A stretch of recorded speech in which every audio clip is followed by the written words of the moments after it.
Hello, and welcome back to the Conscious Code series on the Embody Me podcast. I am your host, Crystal Renae, the Soul Brand Alchemist, and I help conscious creators create brands that align with their authentic selves so that they can show up in their full expression in their business and attract all of their aligned clients, desires, and opportunities by authentically being themselves.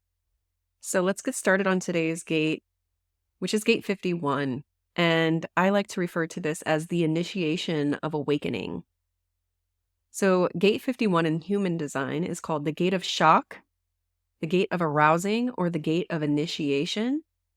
It's located in the will or heart center, moving towards the G center or identity center.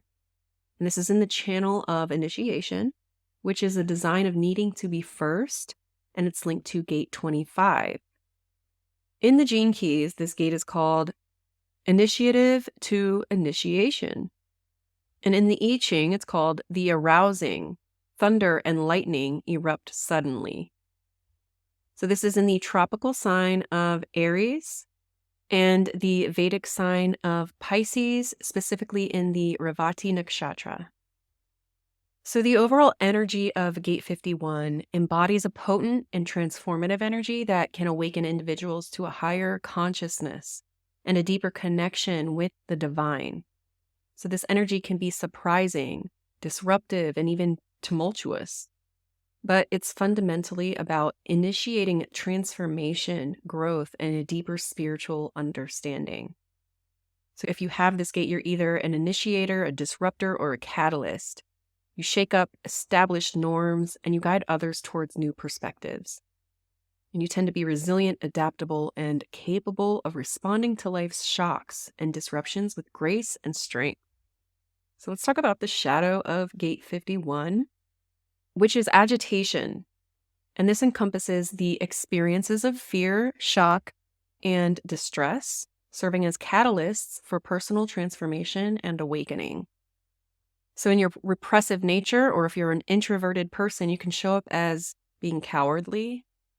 And this is for people who steadily lose hope and slowly shut down and turn inward. They simply allow their fear to rule their life.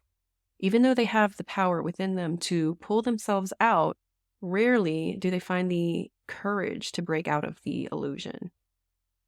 And if you're an extroverted person or you have a more of a reactive nature, you can show up as being hostile. And this is the result of the dangerous pairing of fearless rage and futility. There's no real sense of respect for human beings. You're drawn to where competition is worshipped from business or sports. You throw yourself into risky situations, project yourself onto others, and provoke hostility in others without any real agenda, simply because you don't care. So that is the shadow of agitation. And of course, with this, it's a very shocking behavior for people to experience. And you may have a tendency to shock others with your words or actions, often quite dramatically. And this can be disruptive and may strain your relationships with others. You have an extreme sense of competitiveness where you project competitive energy onto others, and this can lead to confrontational behavior or unnecessary rivalry, often causing distress for both you and those around you. And you also may shock others just for the fun of it. You might find joy in shocking others for the sake of entertainment, and this can be perceived as insensitive and can result in negative outcomes. And in your shadow, you may struggle with intense experiences. These life-changing events that can be deeply traumatizing can leave lasting impacts on your emotional well-being. And because of this, you could be resistant to change, even when faced with shocking or startling situations. So this resistance can hinder your personal growth and potential for transformation.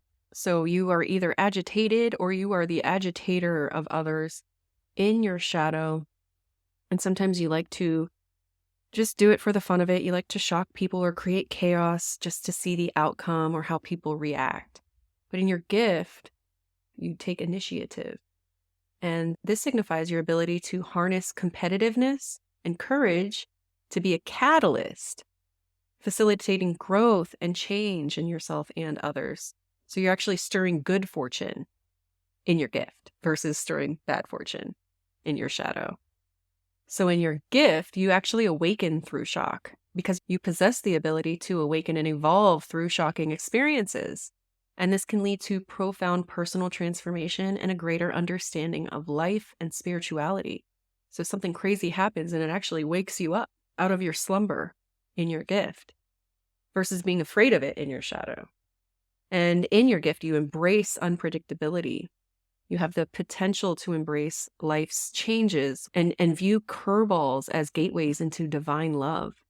And this perspective actually helps you remain open and accepting of life's ups and downs.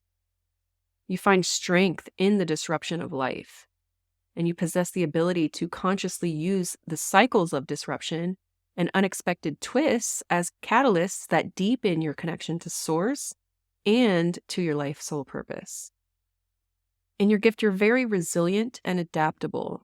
You have the capacity to respond to disorder and shock through recognition and adaptation. So this resilience allows you to navigate challenging situations with grace and strength. And as far as competitiveness goes, you are the one that takes the initiative. Your innate competitive spirit and drive to be first can actually propel you toward personal transcendence and self-love. And this drive can also inspire and motivate others to do the same. And that brings us to the highest state of frequency, which is your citic state of awakening. And this refers to the state of profound spiritual enlightenment, a deep connection with the divine, and the ability to inspire and awaken others through selfless giving. It's so crazy because as I'm recording this, the gate of catalyst and transformation and being in shock, we literally just had an earthquake an hour ago in New York City. Not normal, guys. And it is true that through these catalysts, through these big significant changes, we either run afraid of them or we use them as catalysts to grow and expand.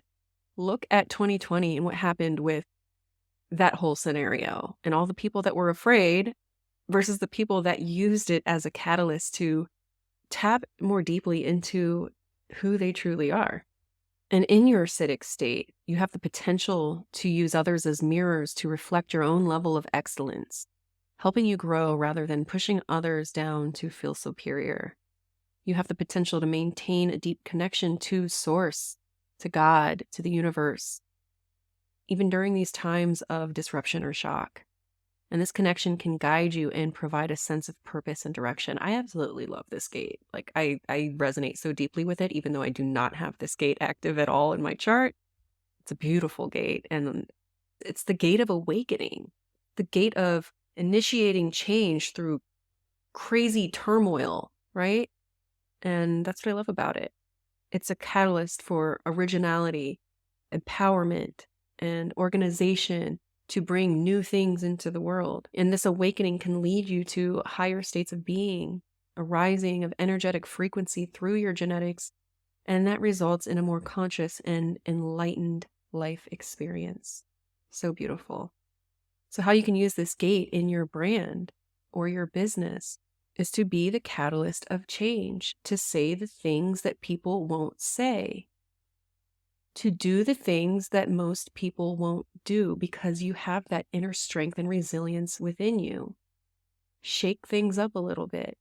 Take the initiation towards doing something new or unhinged, right? Because that is your energy. And people love unhinged. Have you guys not noticed that? So here are some contemplative questions that you can ask yourself if you have this gate active. How can I transform my feelings of agitation into proactive initiatives? In what ways can I use the energy of shock in my life as a catalyst for awakening and growth? And how can I harness my competitive spirit in a way that empowers both myself and others? And here are some tips that you can use to further embrace the shadow of agitation and embody the gift of initiative and awakening. Embrace your experiences. Remember that every shock, disruption, or unexpected event you've experienced is not there to hinder you, but to serve as a stepping stone towards your awakening and transformation. They are parts of your unique journey that offer you lessons and opportunities for growth. Cultivate resilience. This is key when dealing with shocks and disruptions. This involves nurturing a positive outlook, creating strong social connections, and developing coping strategies. Over time, these factors can help you adapt and change more easily. And trust in life. Develop a deep sense of trust in the process of life, even when it seems chaotic and unpredictable. Recognize that every moment, even the most shocking ones, can be the gateway to divine love. I believe that in my life, I had the most profound changes when something crazy happened to me or something catalyzed me to look deeper into who I truly am or connect with my spirit more deeply or, come back to God or whatever it may be. Those catalysts really play a very important role in our awakening process. So wouldn't it be crazy if some catalyst happened this week and maybe shifted the dynamics of what's happening on the planet right now? With that being said, I love you guys. I'm so grateful for your presence here, and I will see you again when the sun transits into the next human design gate.